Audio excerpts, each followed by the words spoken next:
Good evening, everyone. It is time for Tactical Tuesday. We'll be talking tactics, gear, and more. Tonight's going to be a little bit more, but we're not going to have some tactics in here. Tonight's topic is Worldwide Famine and You, or as the long version was going to be, or how a worldwide famine affects you. And how's everybody doing out there? All right, let me switch over here to get to the comments so I can see everything here. All right, so first one in was Creative Redundancy, also known as CR. Then Walt Rogers, Phelan Clan Wolf, Daniel Barry Sports Highlights, Rachel Knight.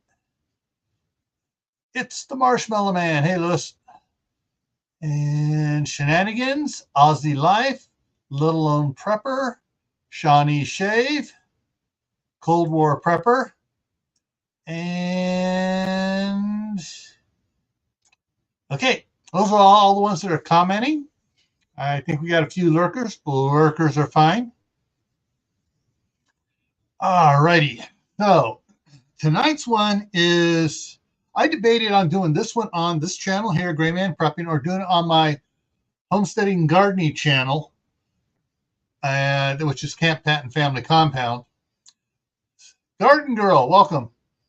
But I figured there are too many preppers out there that are not planning on doing a garden, that I think all I got to do is just store a whole bunch of food and I'm good. And they keep on forgetting, well, wait a minute, what happens after that food runs out? All right, so I need to change the banner here for a second. Where is it here? All right, here we go. Boom. Get that one up there. All righty. So in about 10 minutes, if I remember, someone remind me about free channel memberships. I got 5 free channel memberships to give away. All right, they're 30-day memberships. You know, that's the way YouTube does it there.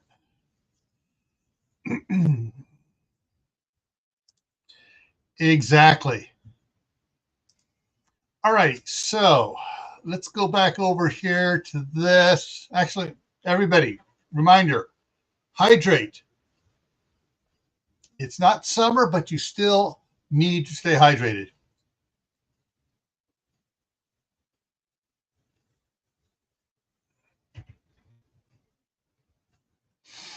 Very, very good idea. I think that's why I'm trying to, all my Your Prep for Today videos, and even on when I do one of the exercise videos showing what I'm doing, I'm telling people, plant an indoor garden. And there's a challenge I'm putting out there on the recent ones is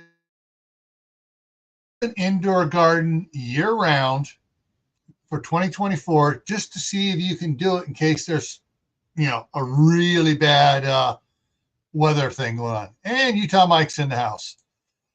All right, so let's get over here to this. All right, so back it up one. A worldwide famine in you, or how a worldwide famine affects you. So a couple things to think about on this. Work here. Come on, work. There we go. Okay, so what can happen in a worldwide famine? Well, RV Lucky, how you doing? So on a worldwide famine, depending on whether it hits all at once or as it hits one area and then spreads to another area as the spring and summer goes along. Don't forget, we got 2 different hemispheres, so it could start hitting in the southern hemisphere first, and then move up to the northern hemisphere as we start coming into spring there. All right, so let's see the first one here. All right, one of the first things you're going to notice here in your country or my country, wherever you're at, is import foods are going to become scarce because countries are going to stop exporting them because they need to keep the food there for their people. Um, Last year, it was the thing that India cut back on certain rice exports because they wanted to keep, the basic white rice. They were keeping it for their people. Now the fancy dancy, gourmet rices were still being exported because their people don't like those. They want the regular plain rice so they can live. And so last year, I don't know, many people noticed that there was the regular rice price went up a little bit because there was no white rice being exported, but the fancy rices were still making it here to the United States. All right. Garden Girl, welcome. And Holly Ivans, welcome. Aiden here from across the pond, welcome. All righty. So what else can happen here? Okay, so hang on. Let me back up, finish on this one. So as import foods become scarce, it's going to trigger something else. It's going to trigger people buying more domestic foods, and then there will be domestic food shortages, even if the worldwide famine doesn't hit us here yet. It'll cause problems because domestic food shortages will pop up when people can't get the imported foods that they've been getting. All right. And then, when domestic food shortages come up, the people are going to charge more money. And so when food prices start really going up all across the board, other prices are going to go up too. Not just the increased prices for what's available food-wise, because everything else is going to go up because people are having to spend more on food. And because it's having to spend more on food, if they are a small business owner or whatever, they're going to have to start charging more to make up the difference so they can afford food. Restaurants are going to have to charge more to make up for it. And when restaurants start charging more, they're not paying their people more. They're just charging more for it as well. And that's going to cause other people people that are used to going out, McDonald's every day, whether also just causing them problems more. And so now they got the grocery stores higher, fast foods higher, normal restaurants are higher, and other people start raising other things. So it's going to increase prices across the board. It may take time, but the domino effect will go across, and it will increase, price. We will have inflation across it. Let's see what else. I got another one. Yeah, inflation affects, and inflation will affect everything. So, like I said, when a worldwide famine happens, and it doesn't reach your country where you're at immediately, you will start seeing the effects, almost immediately. Especially if, like, with dealing with two hemispheres. Hang on, let me just dealing with two hemispheres. And I froze. With dealing with two hemispheres, you're going to have the one hemisphere being affected first during its growing season, and then the other one may or may not be affected, and depending on which areas are being affected, and then as it spreads to become a complete worldwide famine, even your areas will be affected as well. And the thing is, though, here are two types of famines. There's one famine where it affects all crops. Okay, that's almost like a drought situation or something like that. The other type is where it affects certain crops. It'll affect wheat or potatoes or rice or corns across the globe. So, it may not be all foods, but then again, it may be all foods. Hey, Shampoo, how's it going?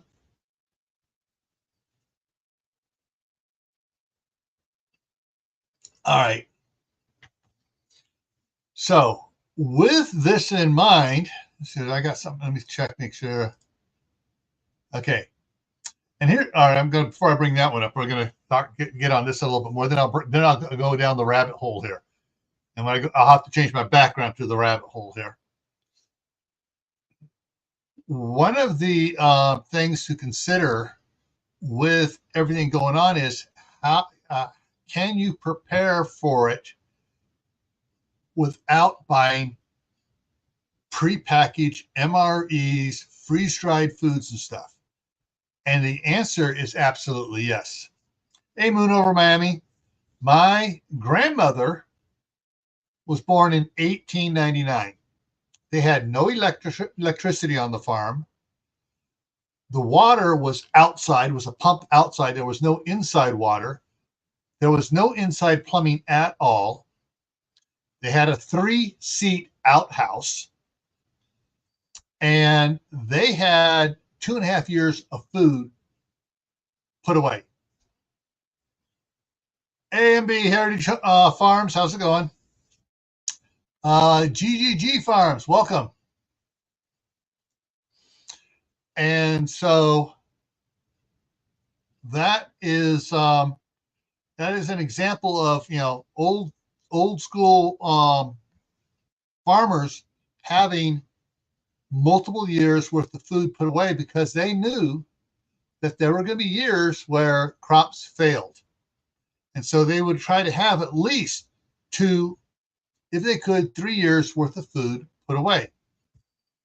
And when I'm trying to remember exactly, hey, checked off, how's it going? I'd have to look it up. I'm trying to remember exactly when the canning jar was invented. But it was back in the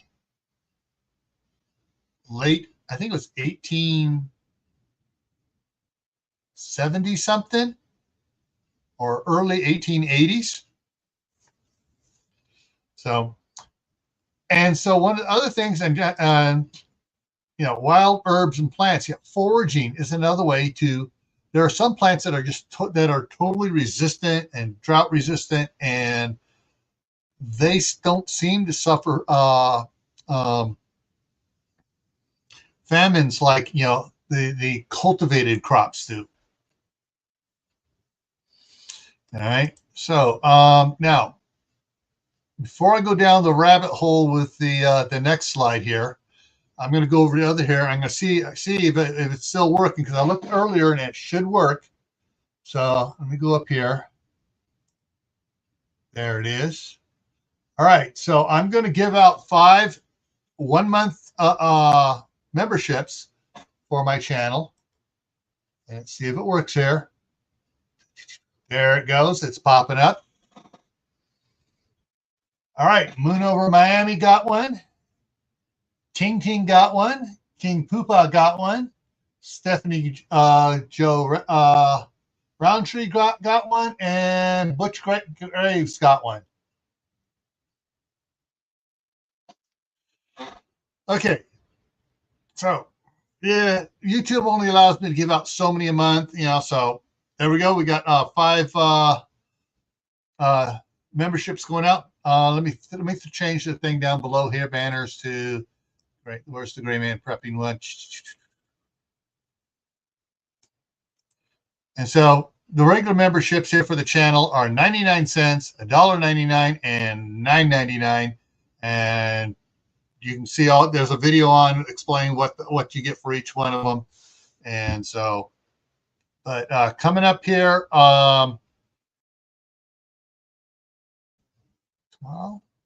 tomorrow I'm going to be putting out at least one channel member only video tomorrow, specifically on the indoor garden and what I'm doing with the indoor garden. And so you guys can see how I've worked my indoor garden here. And go back up here. Man, okay, it flew up there. Okay. All righty. And of course, Moon over Miami there just fired off all the emojis you guys can put out there as channel members. Let's see, get down here. Yeah, I noticed that the platform is kicking people out. All right. Howie, Food Forest Permaculture is in the house. Woohoo! And CB at Hugo Homestead is here too. All right, let's get down here. Okay, all right. Checked off. You messed up on it. You had a chance to pull a CR. At least it's good food for thought.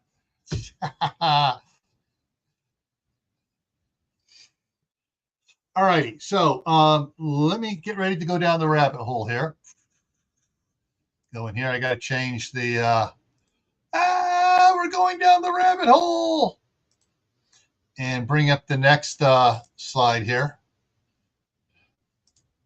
Okay, and this has come up in talking with people. How about an engineered famine? And some people go, an engineered famine? Hey, up until recently, most of your GMO seeds were not available to the public. They were only available to commercial growers. And so, hey, Shadow Scout Sweet, how's it going? So if the engineered seeds and stuff fail, you can have an engineered famine. And then, of course, there are those. All right, hang on here.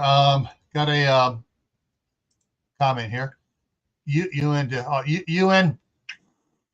That tell you how I feel about the UN. At least 20% of the population, in particular, are facing extreme levels of hunger. Okay, good. Definition part 2.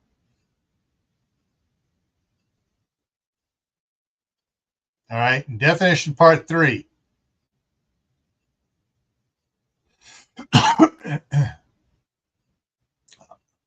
Okay. So an engineered famine. There's also been I don't want to disrespect anybody by saying this. So I'm gonna give a new definition here. The new definition of conspiracy theories is now spoiler alerts. Okay. So there's some spoiler alert theorists that have been saying, well, with all this genetically modified seeds and stuff, which is most of the food grown in the United States and a lot of the food grown in other countries, if the producers of the seeds or the governments behind those producers say, hey, all right, we need to make them fail this year so we can reduce the population and get people under control. You know, that's some are saying there's a possibility that could happen. But with the growing trend of people growing heirloom seeds and non-GMO seeds and stuff, and harvesting seeds themselves and getting them to grow, that's going to be a little bit harder, I think, in certain areas. Yeah. Utah, Mike, it's got a little bit more snow to melt off the garden here, and then I'm gonna if everything looks good for the next 10 days, I'm gonna swap attachments on my tractor, back up in there with the 4-foot rotor tiller, and till in all the straw I put down last fall and all the cardboard I've been putting out there that the snow and stuff has been breaking down, get it all turned in, and try to get my soil going.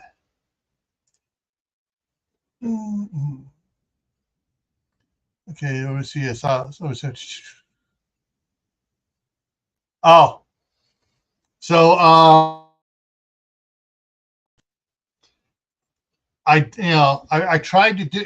I've tried a different way. Try to eliminate the ads during the live stream, but as it's Marshmallow Man said, he just got a travel ad popping up. Hey, Prepper 101, how's it going? And Sula Dean, welcome. All right. Now, here's one of the scary things that is true about that could lead to an engineered famine. A certain company, which produces a lot of seeds and stuff and chemical fertilizers and stuff like that, who shall remain nameless, but they bought out another one that had a problem with the herbicide. You guys can probably figure it out, but I'm not naming names here. Has genetically modified bees. So these bees will only pollinate their GMO seeds. Okay? Can you see the problem there with that? So this company has genetically modified bees and are, populating these bees that will only pollinate their crops, their GMO crops, which means the bees aren't going to be out there just going around picking up pollen from everybody. They're only going to be doing this company's, either, just as an example, corn or wheat or rye or barley, and not, and once that's been done, the bees are going to be like, what do we do? There's no more of this crop we're supposed to be pollinating around. They're not going to move on to other things like fruit trees and nut trees and wildflowers and stuff like that, which is going to put a big crimp on the survivability of these bees. But if these bees get out there and get out wild and stuff and get collected by beekeepers and stuff, not realizing that these bees are genetically modified to only go after certain crops, you can see exactly see our proprietary. They're not going to, you're going to see a problem with common pollination across the spectrum.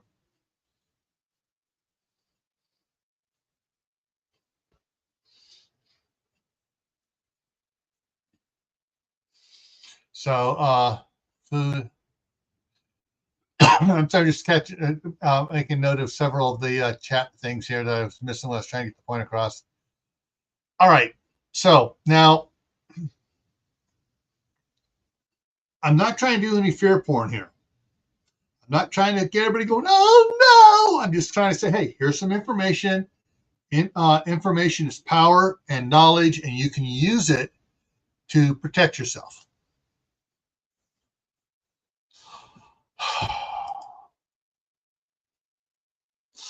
So sorry for the puns.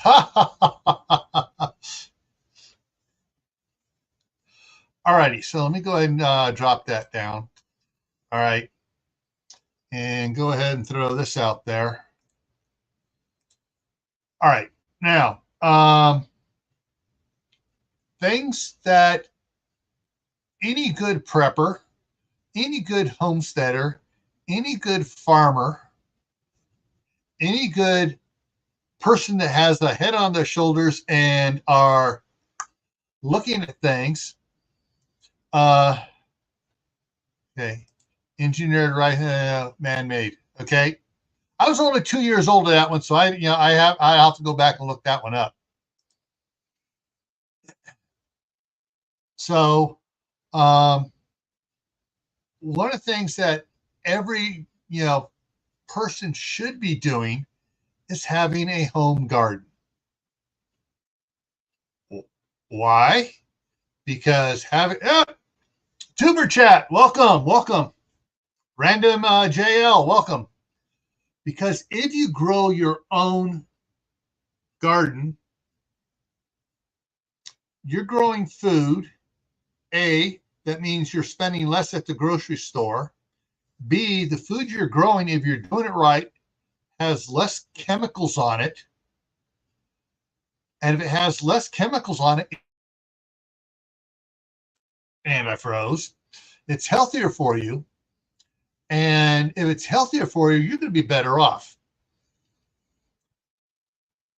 And so it's like, but there is a drawback to, and I'll get to that in a second here. Growing your own food also gives you a sense of self-worth and self-accomplishment. It's like, ooh, I grew this. I grew a bunch of this. Whoa, I grew so much of this. I'm great. And thing is, though, if you had just a small lot and you grow a lot of one type of food, you could find other people to trade that food with. Yeah. And like I said, tomorrow I'll be putting out a video on my indoor garden for channel members only. And it'll be for all channel members, not just limiting it to the Gray Man level or the Survivalist level. Will be all of them, the Prepper, Gray Man, and Survivalist levels. Yeah, there to go. It jumped up here. Yes, gardening is a skill that must be practiced.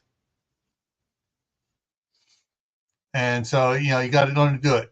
Yes, you plant some of one thing now, then you plant some more, a little bit later, and that way you can get stuff going on in stages where you're not just buried in it. Here's Lewis. Hey, Lewis, how's it going? Hey, I'm doing good. How's it going with you? All right. Oh, yeah. So, yeah. So one of the things you can think about doing here for yourself is growing an indoor garden. Now, those that have seen on my other channel, Camp Patton Family Compound, where I do most of my gardening stuff and homesteading stuff on, in the My Garden playlist, I got several videos of the California house where my wife is still working and has a garden there, and all the stuff she's done there. However, the air pollution in Northern California has gotten significantly worse in the last couple of years. And some of the stuff she's grown over the last couple of years, it's like, crap, it's got film on it. It's got, pollution film on it. And some of the stuff, it's like, she's like, not growing this anymore. Now, she's just waiting until she retires and moves up here to Idaho. The apple trees in back, she has to wash the apples very good before they eat it. Yeah, city gardens are totally different than country gardens. Yeah. And then the oranges, fortunately, they have thick skins on them, but she still washes them before she peels them. Same thing with the lemons. The squash, she basically she almost scrubs the skin off the squash when she wants to use it. The some of the stuff she's not doing now. The one thing that she's really has her bummed out is all the strawberries. I mean, you're talking several hundred strawberry plants there in the yard, and she's really got to spend time washing the strawberries and cleaning them to get the crap off of them. Basically, she's using Dawn dish soap and pretending it's a fowl that has been caught in an oil spill and trying to get all the crap off of it before she can eat it. So there are there are problems with growing a garden in a city. One of the problems is where we're at there in California, in Contra Costa County, there are 5 oil refineries: Chevron, Shell, Texaco, Phillips, and an independent one called Avon, which sells off to Sinclair, and some of these other ones as well. And then we have hazmat recycling companies there in Contra Costa County, and none of that. I mean, there were 2 or 3 oil refineries when I was a kid back in the 60s and the 50s. None of these hazmat companies were there. And the stupid blankety blank county supervisors gave all these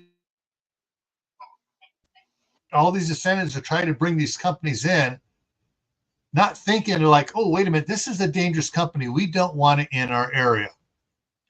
But, and that's the other thing that can cause a famine is chemical releases from some of these places can kill in a country or an area can kill off everything growing. They can sterilize the land. Yeah, especially if it's like the ocean or somewhere like a shipping lane in a particular area that grows. It's going to wash up the shore, and God knows how far, like because there's underground rivers. And I'm going to assume the aquifers, some of those underground rivers are connected to whatever the Atlantic, Pacific, the Great Lakes. You know what I mean? Yeah, there are some back in the Appalachians. They've tracked them from up in above Tennessee, West Virginia stuff that come up down in Georgia. They've tracked the water from up in West Virginia and Pennsylvania, up in and they're going down. And oh, wait a minute, okay, we just had this chemical thing up there 3 years ago, and now we're getting this chemical coming out of the wells down here. But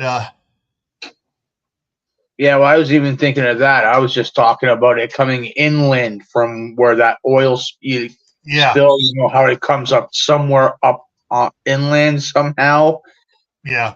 It's not just there. It's probably going to eventually work 2 or 3 miles. Well, even like with oil spills and stuff, there is a certain amount of the oil will, quote, evaporate into the atmosphere, condense, and come down elsewhere.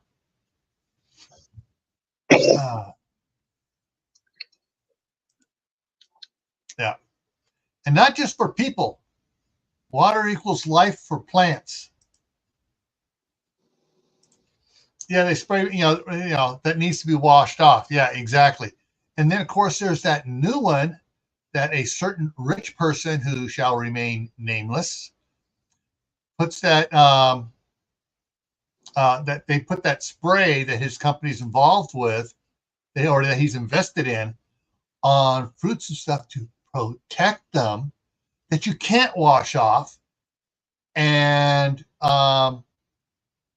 there are studies that are already showing that there is a possibility link between them and certain other things happening. But this, because the study hasn't been gone on long enough, they can't definitively say, hey, this is causing this. But that stuff that begins with an A and then sounds like you're what you're doing to a banana. You guys can know what I'm talking about. There's, you can't wash that off of anything treated with it. Even though they put stickers on it saying this has been treated with this to protect it and keep it nice and safe for you, it ain't safe. Yeah. So yeah, there's a lot of things to consider. So when you're talking about a worldwide famine, a regional famine, or a local famine, your best bet is to have a diversified garden, be associated with other gardeners in the area, farmer market people and stuff, where you can barter, trade grocery, vegetables, fruits, nuts, berries, whatever, so you can have a more rounded harvest from you and them that you can and put on your shelf and know that, 5-10 years down the line, this stuff's still good. Yeah, even wars cause famine. Yeah. Because I think even I might have heard on the news that even in Gaza, there's either was talks of it happening or it's happening. Yeah. All right. So I'm just go ahead and tag a bunch of these here, highlight them here. All right. Develop connection with those in your keynotes. And that is the one good thing that has happened in Contra Costa County, there where my wife is at. We pulled up the lawn, front and back, got rid of it. We have a garden front and back. Across the street, 1, 2, 3, 4 doors down, someone else did the same thing. Our side of the street, 2.5 blocks down, someone else did the same thing there. Up the street, 1.5 blocks, someone else did the same thing there. We used to have friends that up the street and about 4 blocks up the street that had 10 acres, and they were growing stuff all over the place. And when he passed away, she gave it 1 more year, and then she goes, "Okay, I'm retiring too." And she retired, and she sold the place out, and there's housing development going in there. So we lost one big grower there. But there has since been several others that have stopped and asked my wife about growing stuff. She goes, "Hey, you can grow in the backyard, you can go in the front yard. This grows good here, that grows good there." And she's given away a lot of free food. She, like the apple tree is producing so many apples. I mean, we couldn't eat all those apples if we tried. And she puts bags of apples out there on the front, on the retaining wall out front, and it goes away, it disappears. She puts squash out there. She puts bags and bags of lemons off the one tree out there, and we're talking about lemons that are about the size of softballs. And every now and then someone will come by and say, "Hey, I noticed you don't have this growing, we do. We've been taking some of the stuff you've been putting out there for free. Here's some stuff." And they bring some stuff over to her. Now, up here in Idaho, there's a lot of people in the city here. This city is only a 1/4 mile city. It is a city. It's a 1/4 mile square, 487 people, I think, on the census. And a lot of people have gardens, and they trade and they give stuff away. And so there are a lot of when we get here, it's gonna we get our garden going full tilt, because she keeps telling me, slow down till I get there, just experiment, let me know what works and doesn't work. And so when we get things going full tilt, then we'll be doing a lot of trading with neighbors. We'll find out what they're growing. We'll grow different stuff, and we'll talk to them. All right, we grew this last year, we need to rotate up our crops this year. We're going to be growing this instead, and we'll get other people to grow some, rotate stuff around. So we put back into the soil what we took out the previous year, and vice versa. I like adding amendments. Yeah, a lot of California sending out notices about gardening now, and it's even happening here. Let me see if I can bring it up here real quick for you here, because I know that there's supposed to be crop rotation to add stuff there, right? But some of the yard tomatoes and something else I grow together with tomatoes, they grow good together, but for me to get a good amount of sun on them, I gotta plant them in the same area, and some other stuff I gotta plant to get a little more shade. So okay, let me see if I can get some of these up here. Okay, all right, so all right, just off Facebook, there are probably those, you are probably a lot of garden groups in your area. You just got to find them, and slowly, some of these have been around for quite a while. We're just slowly finding them. Hobby Farmers of Southeastern Idaho, where I'm at, and they're all talking about they're showing the snow. We love to share, and of course, where we're at, the snow's almost gone here, but people are talking about the different things, the chickens, rabbits, and growing stuff. Just, different things going on, but they're slowly getting on to stuff here.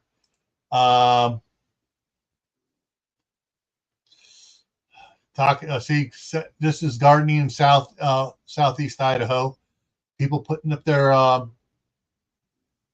greenhouses, getting greenhouses going, even though it's our last frost date is after the 15th of May.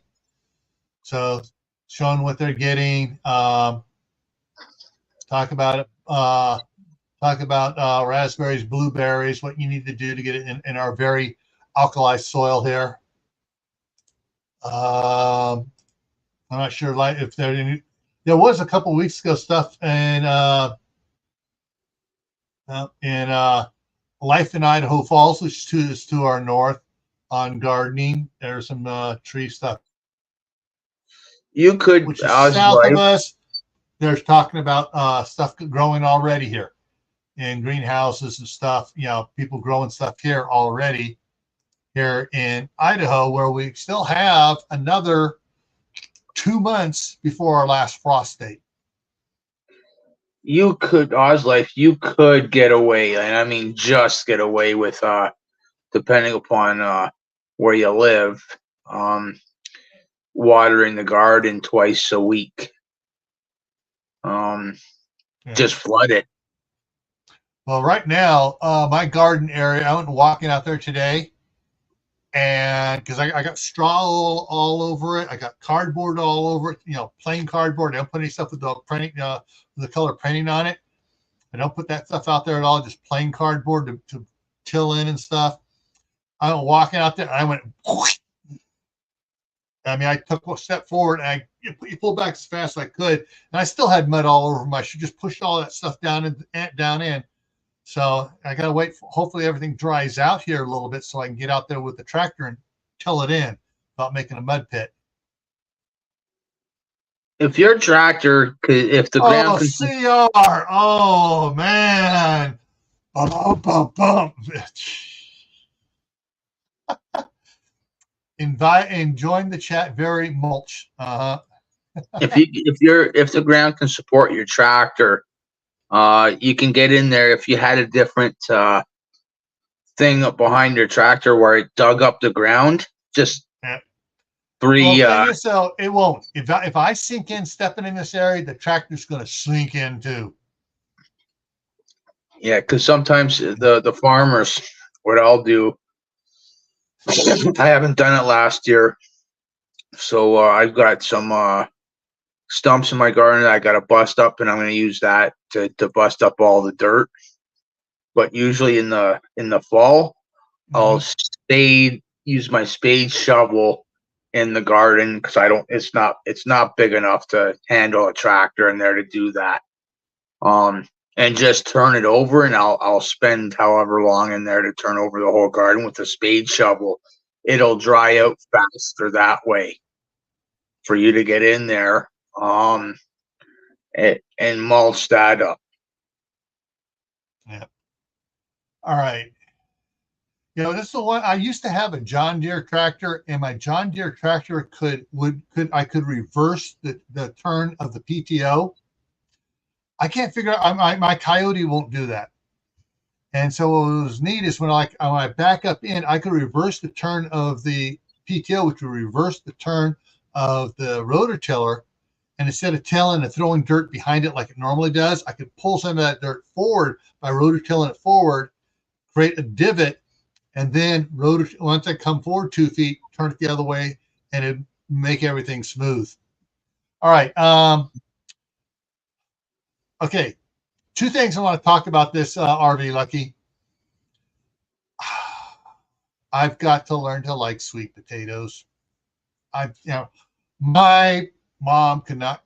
She always did something bad to the sweet potatoes. It was always, no. So maybe my wife can, and her mom did the same thing. So neither one of us have liked sweet potatoes. So we'll be experimenting to see if we can learn to, cook sweet potatoes right so we like it.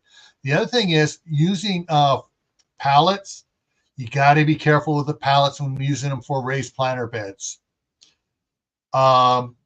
Used pallets. Some pallets have been sprayed with, pressure treated with chemicals to preserve them so they don't break down. Not all. Some are what are called open use pallets, and some are specific use pallets. Specific use pallets are generally, you see those are like the ones at Home Depot and Lowe's, where they have the concrete on it. It has the concrete company's name stenciled on it, and it's for their use only. And so if you buy a whole pallet of stuff, they charge you a deposit on that pallet to get you to bring it back. Those do not have any of the chemicals in it. However, the open use pallets get used by a bunch of idiots. Some of the trucking companies, they'll pick stuff off, they'll drop pallets off, they'll drop the shipment off there, pick pallets up from them, and pallets get moved around. Well, you never can tell when there's been a chemical spill on those pallets. And Anthony Palmetto Prepared had some pictures, and he was talking about it, where some oils and stuff and other chemicals was spilled on a pallet, and you could see the stain on it. And he goes, you do not want to use those in your garden. So you got to be careful about using pallets to do a raised planter bed. I know some people try to line it with the visqueen plastic to protect it, but visqueen does break down after a while. All right. I'm just checking the side chat here.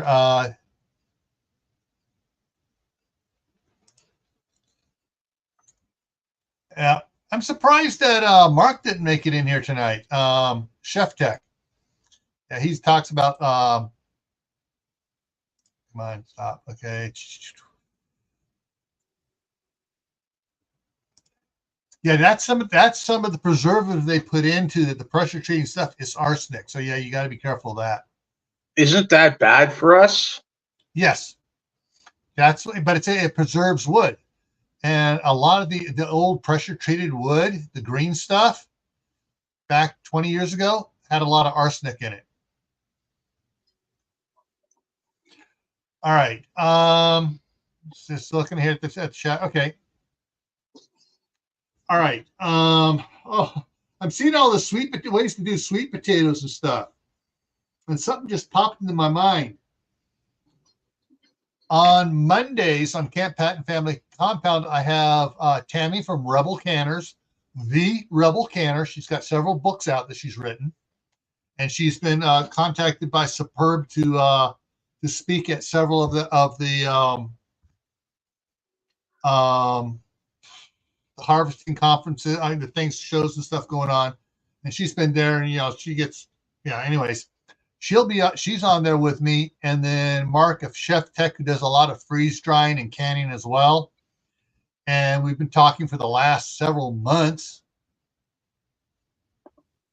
about 3.5 months, about canning and stuff. And this next Monday, the topic is sauces.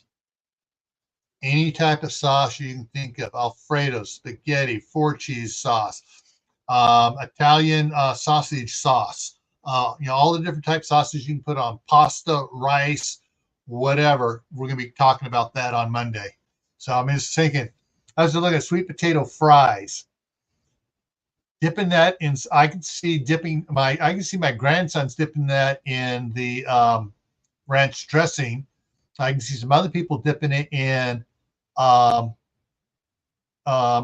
gravy type sauce that's a pork gravy stuff. I can see anytime dipping it in the basil and tomato sauce. I can see dipping it in Alfredo. I can see dipping it in a lot of things. Maple syrup with Aussie. Yeah, I see that. Sweet potato cubes canned with maple syrup. Oh, and the maple syrup is your preservative too, so you're double preserving it by canning it and using the maple syrup. Oh man! All right, CR's got to be getting hungry now. There he is. Yeah, glad I'm eating now. So yeah. All righty. Let me get some other stuff over here ready. Okay, so yeah. So one of the two things that go hand in hand. Well, let me get rid of the rabbit hole here. We're not going down the rabbit hole. We're going to get back into some. Boom! I'll throw this one up there. The canning. All right. So to me, gardening goes hand in hand with preserving. So preserving foods, ways to preserve food, canning, obviously.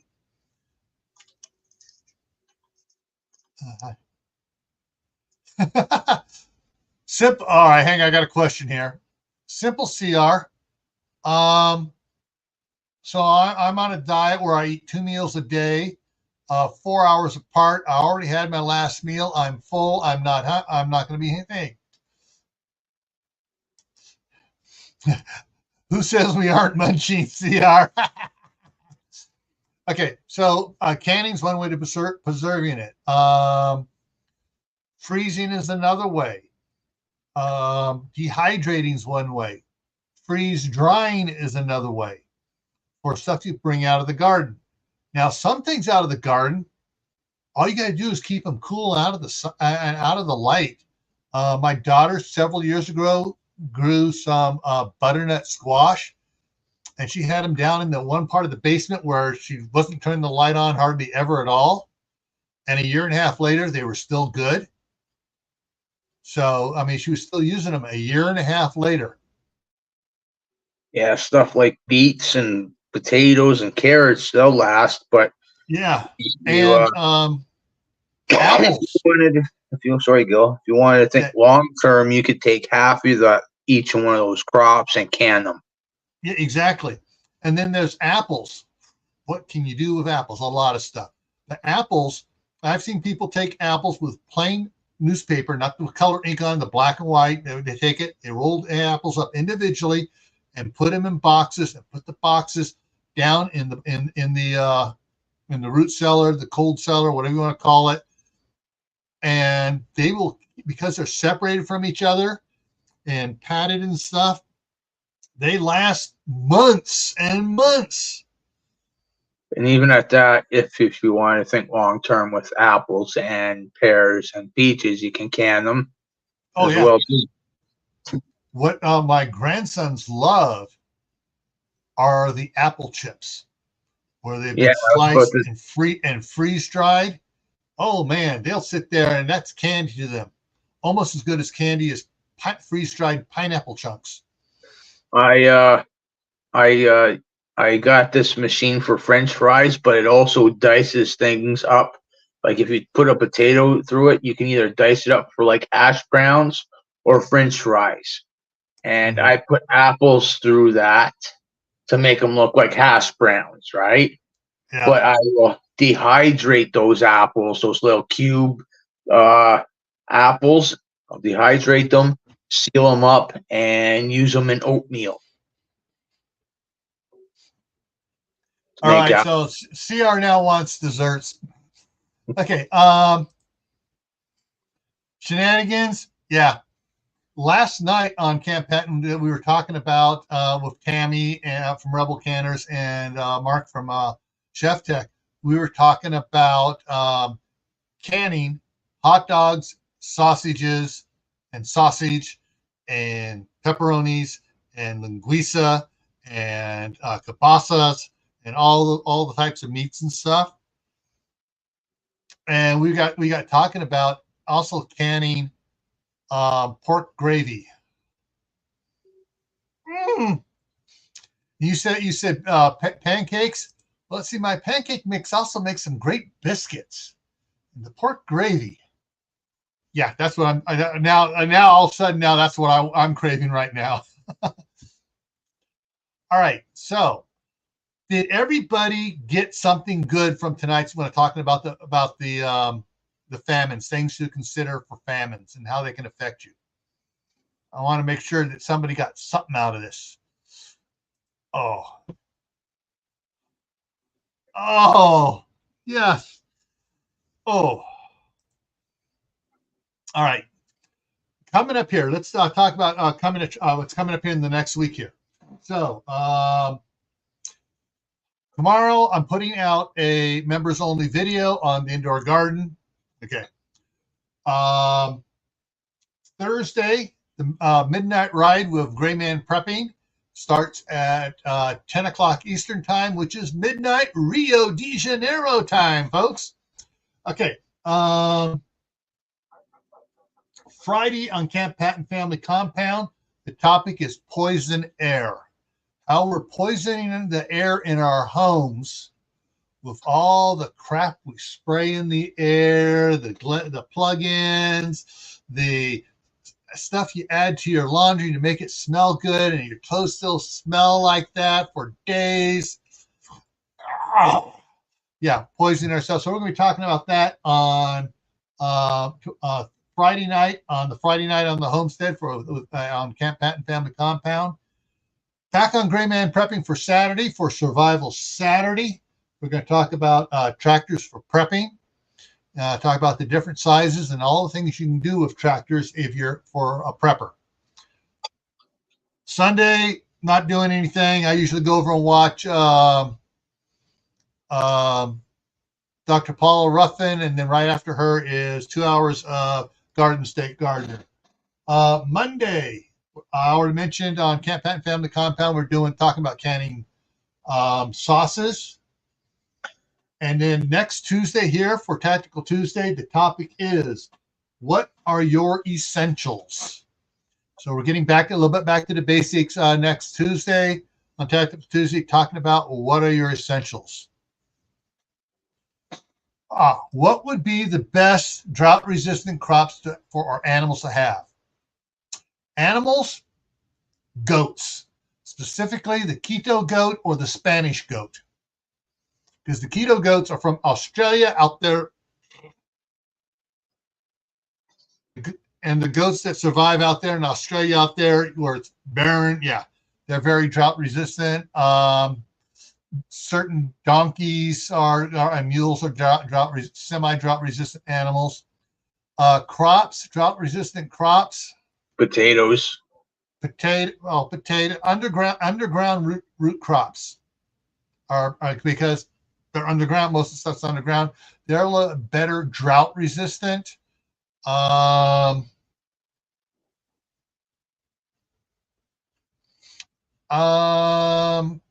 just trying. Anybody else come up with answers for drought resistant crops? I'm having a brain fart, folks. I keep on having cotton pop into mind and tobacco pop into mind, but carrots. I'm trying to think what else is drought resistant. Certain beets and stuff like that.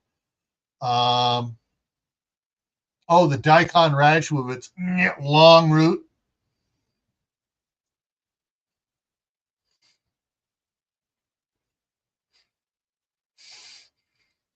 So, yeah. I mean, hang on. Let me just do it this way here. Let me just do it simple.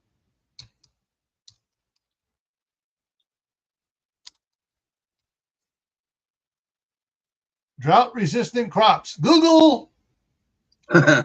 Beans such as butter beans, lima beans, and others. Corn such as pinky, popcorn, silver queen, hybrid sweet corn, and Tennessee red cob. Grains such as barley and quinoa and red leaf. Okay, those are drought tolerant plants, and that came off of WebMD. Let me go down here. So lima beans, jet barley, kumut, Kamut, kamut, Lebanese light green squash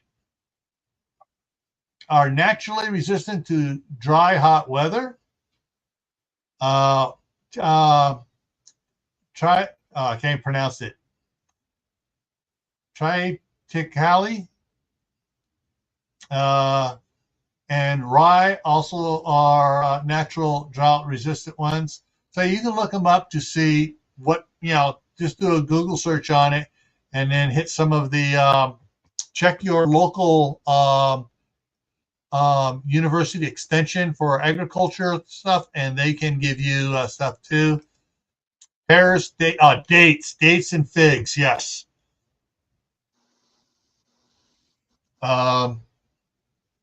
Yeah. Think of it. Oh, olives. Olives are drought resistant too, because hey, stuff grown in the Middle East, guys. There you go.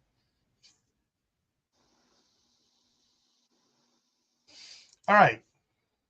Okay, folks, I want to thank Lewis for coming up here and sharing ideas and stuff here with everybody. And I thank everybody for all their input in the chat. We've had a great chat, side chat going tonight.